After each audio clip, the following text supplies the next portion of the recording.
Is it going? Hi there! I'm Jillian, and I have some friends in quarantine that are currently kind of doing beginner ballet via YouTube, which is great, except that I think that a lot of YouTube videos, even though they're fantastic as far as the routines go for learning ballet, they don't touch enough on technique for me, and I know it's not really up to me, because a lot of what the videos do, even though they're perfect for basic ballet beginners, they run through routines without touching on technique. So you're learning kind of different steps such as pliés and releves and tendus and dégagés and whatever, without though touching on some of the most basic technique in ballet, which is about rotation, posture, opposition. It's many different things that are so more complex than a lot of the basic routines teach you. So I just wanted to touch a little bit on posture, a little bit on just some very basic stuff. Without, I mean, I have my ballet bar, but I don't know that I'll actually use it so much. Maybe just to demonstrate how you might adjust your posture when you're standing at the bar.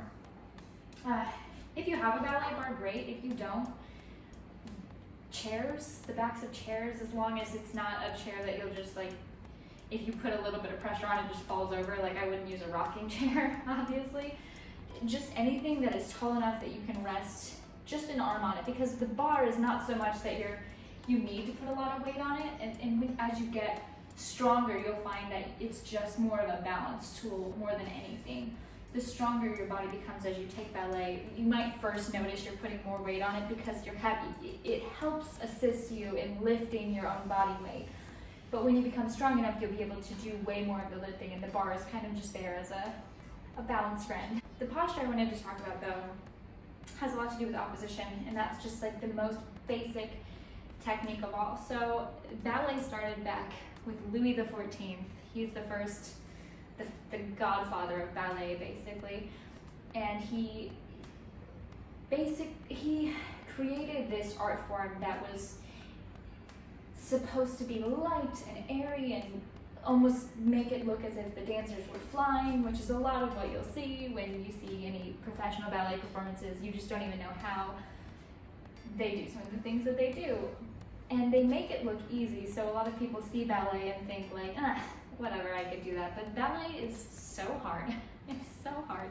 It takes a lot of strength, a lot of core, and it deals a lot, again, in opposition strength training, which, you know, is a little complex. It's not too hard. Like when you're lifting your leg in a développé, for example, there's opposition because you're opposing gravity, right? So you're holding against gravity, wanting to weigh your leg down. You're also creating your own oppositional force within your own body when you have the correct posture. Again, why I wanted to touch on this, I will get to the point. Okay, so your posture in ballet should feel, it helps to pretend or imagine that you have a string, like a puppet, coming straight from the top of your head. And see how I'm sunk back a little bit as I'm talking? I was doing that, but you can't see that. So I'm sunk back a little bit. But you want to picture a string coming from the top of your head, pulling your spine and straightening it as tall as you can. So that's creating the up feeling, right? You want to feel like you're being pulled by a string attached to your head, while also not lifting your shoulders. You don't want any tension there. Lifting through your neck, keeping your neck nice and long, keeping your head nice and tall, shoulders down. You want to suck that belly in. Make sure though, when you do that, you don't want your tush out. You want to rotate the pelvis so that you have a nice long frame here. There's a trick that a college professor taught me too, which I think is so helpful, and I don't know that everyone knows it. And that is creating space.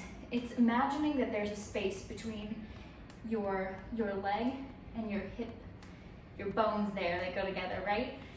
Imagining that you're creating a space in there so that you're pulling up out of your hips and you're not sinking into your hip bones, because what you're doing, I'm trying to see if you can see this. So what you're doing when you're sinking into your hip bones is you're creating more weight that makes it harder for you to do something like a tendu because you're creating this extra weight and there's not a lot of room for movement. But if you're pulling, pulling, pulling, and acting and creating space in between your leg and your hip, all of a sudden, oh, it's so much easier to move your leg and pull up as tall as you need to pull up. So, pulling up through the top of your head, pulling up through your spine, pushing down into the floor with your hips, with your legs, making sure that your tush is staying tucked under, your belly is pulled in, and this all is opposition that's helping you really create strength in your core.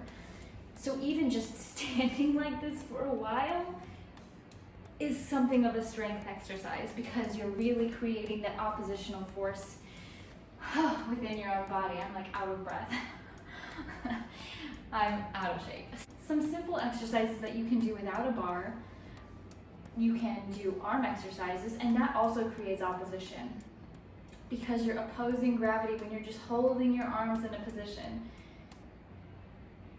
You're opposing gravity. Now this one, it even is a little bit more a second position because you're pulling your elbows up, shoulders back and down, and that's creating opposition right in between here with your muscles. And also, all the while your entire arm is opposing gravity. Right? Now keeping that posture too. See, I already was cheating. I was already pushing my butt out, but you gotta keep that core too. Of course there's, so first position, second position. You've got a fourth here, which is one arm turned in, one arm in second.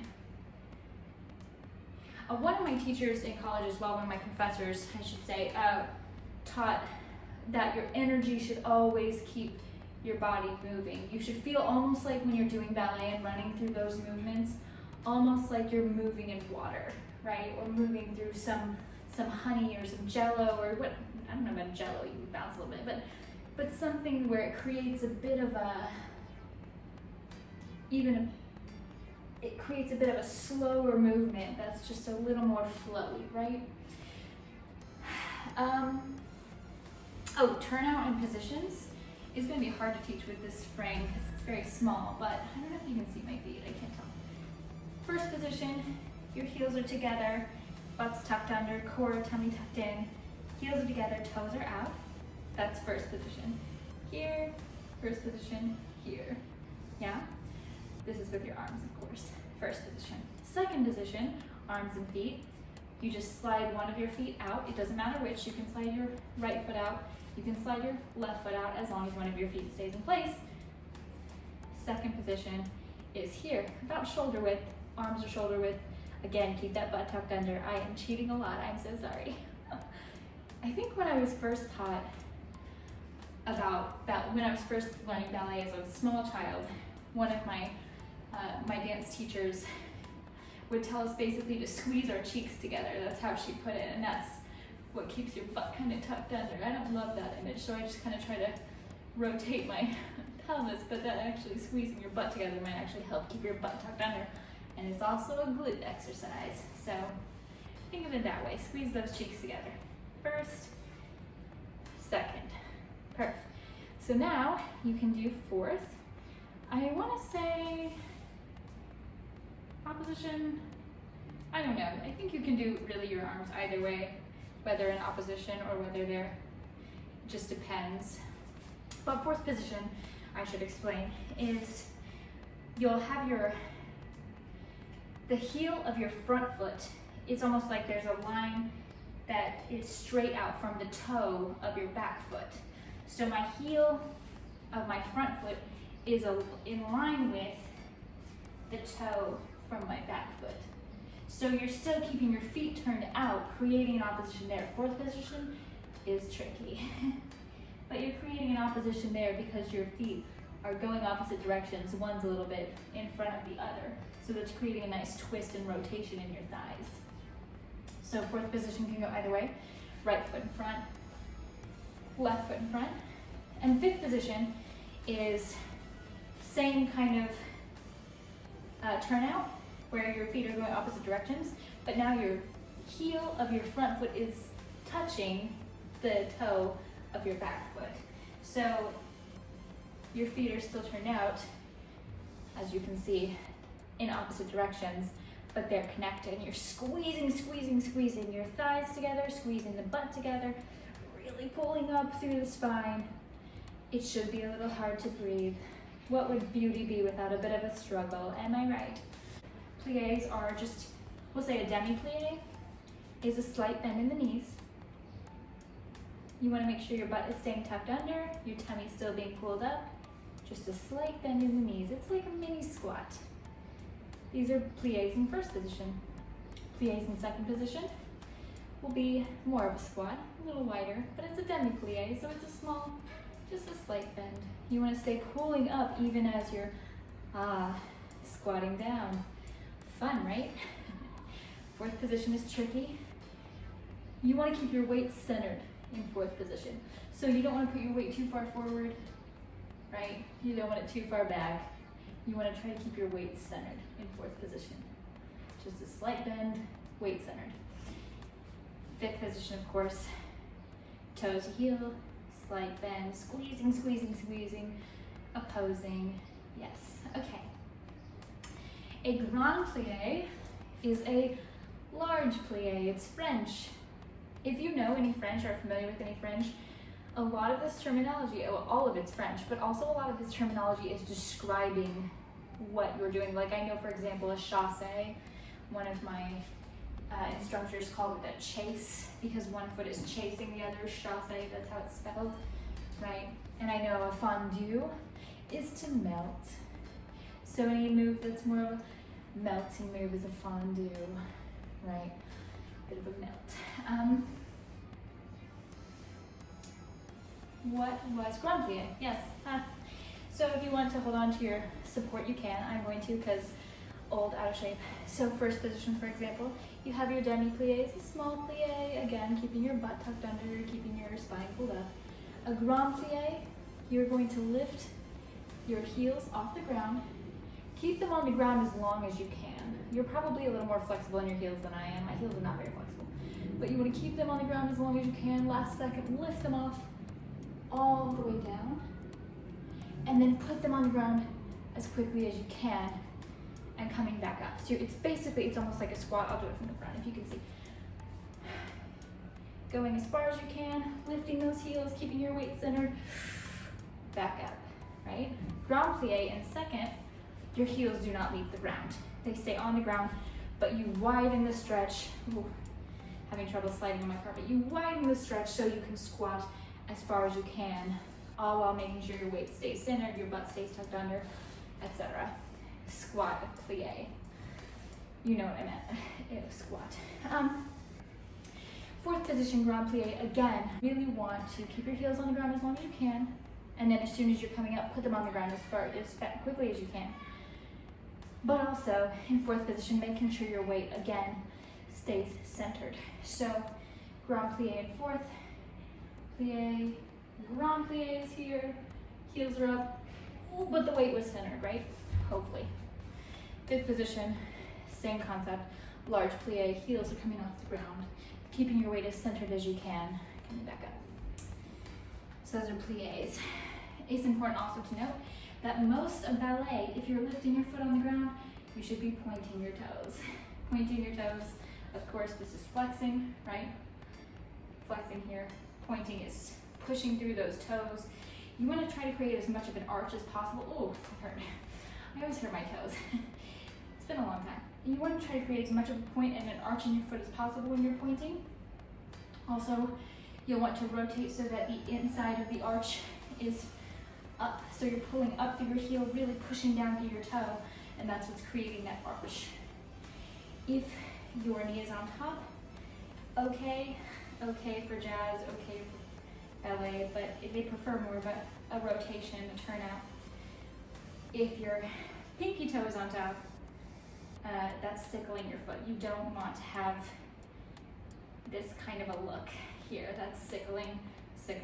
You want to make sure that you're rotated out instead of rotated in. I should mention also in ballet that a lot of the lifts, when you're lifting your leg off the ground, or even just like a tendu, for example, not only are you focused on all of this opposition happening in your body, but also in tendus, a lot of people might cheat, we'll call it, and lift their hip up as they tendu. So they're getting a little bit of help by lifting their hip. But what you want to do is try to keep your hips as still as possible and push down through them, and just using your leg muscles to really push that foot out there. So you don't want to move and lift your hips too much. That's a little bit of a cheat. It creates more movement than what ballet calls for. Ballet is supposed to look effortless. This looks like effort, right? This is more effort, but it looks like less effort. Crazy. A releve. So we talked about pliés, grand pliés. Talked about pointing those toes when anytime your foot leaves the ground in ballet. Unless instructed otherwise, you should just assume your toes should be pointed. So if there's any kind of a battement where you're kicking, you should, oh, that was bad. You should assume that your foot will be pointed. I'm very inflexible right now, I apologize. It's been a long time since I've done ballet. Then of course releve, very important in ballet. It's when you're pulling, you're basically standing on your tiptoes, as high up as you can get on those toes, on the balls of the feet.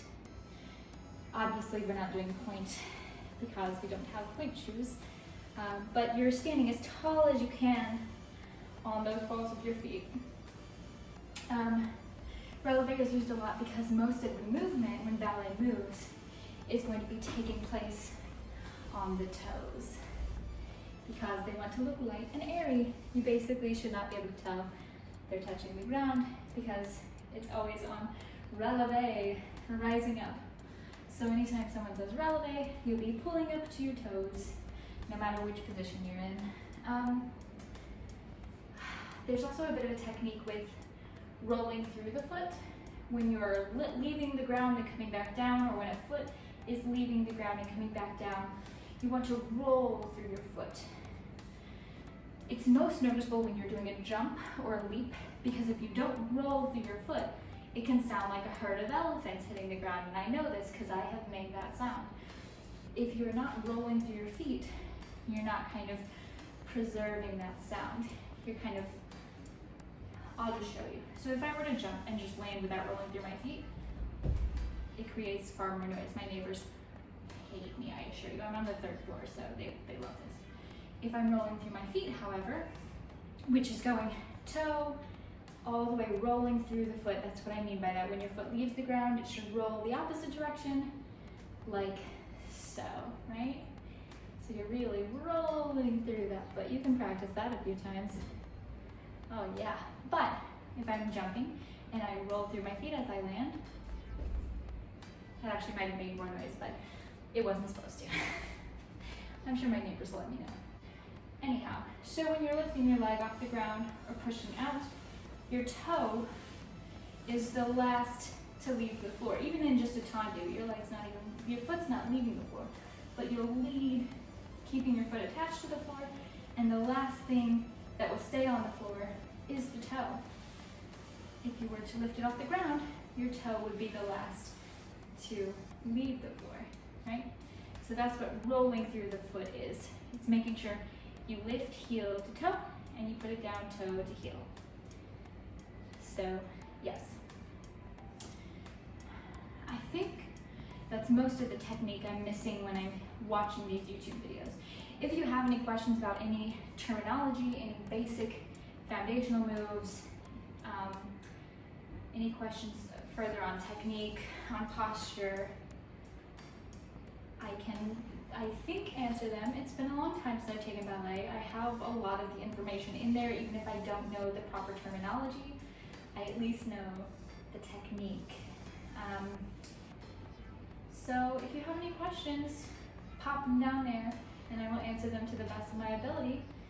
And until then, keep dancing. Oh my goodness, my stomach is so cold. I can feel that I've already burned some calories just by working on that posture. Beauty is pain, guys.